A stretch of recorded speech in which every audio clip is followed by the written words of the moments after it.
It was Beltane, May 5th, during the turn of the century.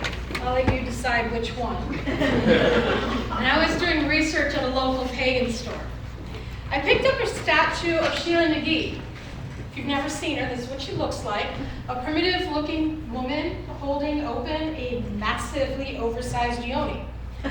She can actually be found in the stone architecture of churches all over Europe. She was carved into medieval churches and nobody seems to know why. So I wondered, is she a goddess to ancient people? Or was this some kind of tribute to the mystery of childbirth? Later that night, I would get my answer in an unexpected way.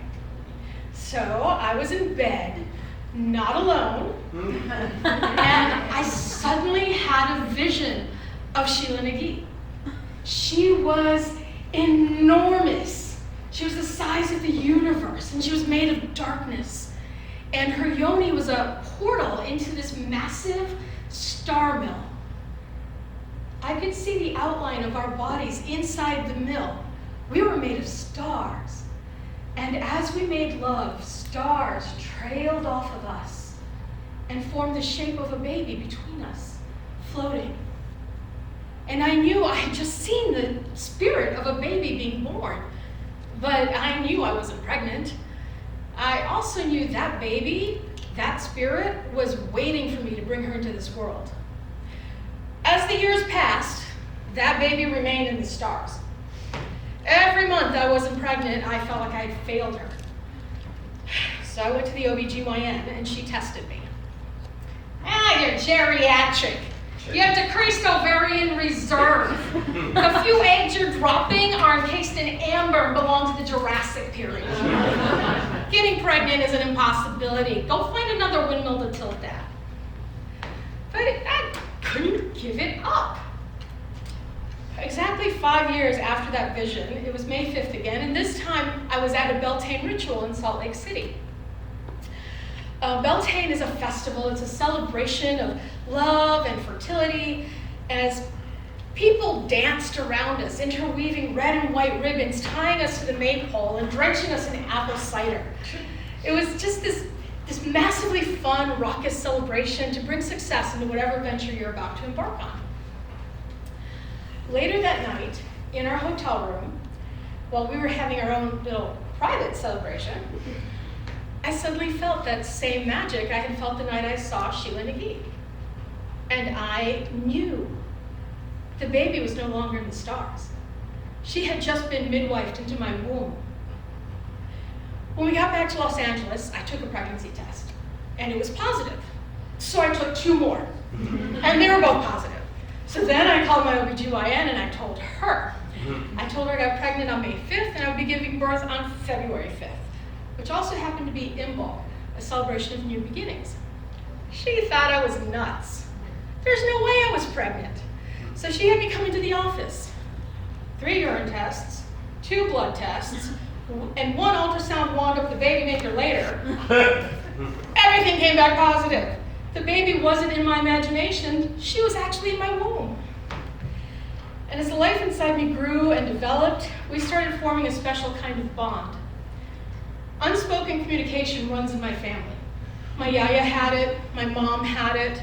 When I was a kid, she didn't know a lot of English.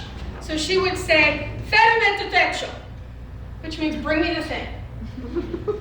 And then she would push a picture of the thing into my mind. And heaven forbid I ever bring her the wrong thing. It seemed like the baby had it too. Whenever I would get scared about her, I would think, "Move," and she would dance. She never kicked, she just danced. On February 4th, my water broke and we rushed to the hospital. When I got there, they attached an electrode to the baby's head to monitor her. I knew I needed my cervix to dilate, but it wasn't cooperating. And when February 5th rolled around, I was still in labor. So I turned back to unspoken communication. I visualized my cervix in my mind, willing it to open. And it worked, to a point. When I looked inward to check on my baby, it was like I could suddenly see her journey through her eyes. I could see her head pushing up against my cervix, but something was wrong. Her head was stuck. She wasn't going to go any further, and she really wanted to go further. And there was nothing I could do to help her. That's when the nurse came in. My baby is stuck. She needs help. We need to get her out. I was just coming in to tell you the baby is stuck. She's in distress. We can see it on the monitor. You're going to need an emergency C-section. Yeah, I know. Let's go. So they wheeled me into the operating room. You're going to feel some pressure. They're right, I did. Not bad, just pressure. They cut open my belly, pushed out my organs, and put some of them on a tray to get more access. My now ex-husband peeked over the curtain and said he almost fainted when he saw my organs outside of my body. On the afternoon of February 5th, exactly when I had told my OBGYN that I was going to be giving birth, they started pulling out the baby. And pulling. And pulling. And pulling. Oh my God, she was the biggest baby I had ever seen. If she was any bigger, she could have walked out of my womb and demanded the car keys. And her poor head was so smushed from being stuck so hard. She looked like she had just gone 3 rounds with Rocky Balboa. I made sure to memorize every detail before they wheeled her away. I even had my ex go with her. I didn't want to risk them bringing back the wrong baby, which actually happened to a friend of mine, and he was at a better hospital. That psychic bond we had shared while she was in the womb seemed to be impaired once she was born, at least on her side. She was so confused about who the mommy was. There were so many distractions and so many other newborns, she had a hard time focusing. My ex was the first person she saw, the first person who held her, so she thought maybe he was the mommy. She was pretty sure I was just the wet nurse. I wasn't giving off the reassuring mom presence she had been used to and was looking for. And part of that was because I knew I was clumsy, and even though she was the size of a 3-month-old, her fingers and toes were so tiny, I was afraid I'd break her or hurt her without meaning to. So we were both constantly turning to him during the hospital stay, looking for him to help out. And it confused her. She couldn't understand if he was the mommy, why wasn't he with her all the time, like she expected? And why did he keep leaving her with me? But when we went home, everything changed. He was standing just inside the bedroom door, holding her and facing me. I was in front of the open bedroom door facing them. I don't remember what exactly I said, but when the baby heard my voice without any other distractions, it all suddenly clicked into place.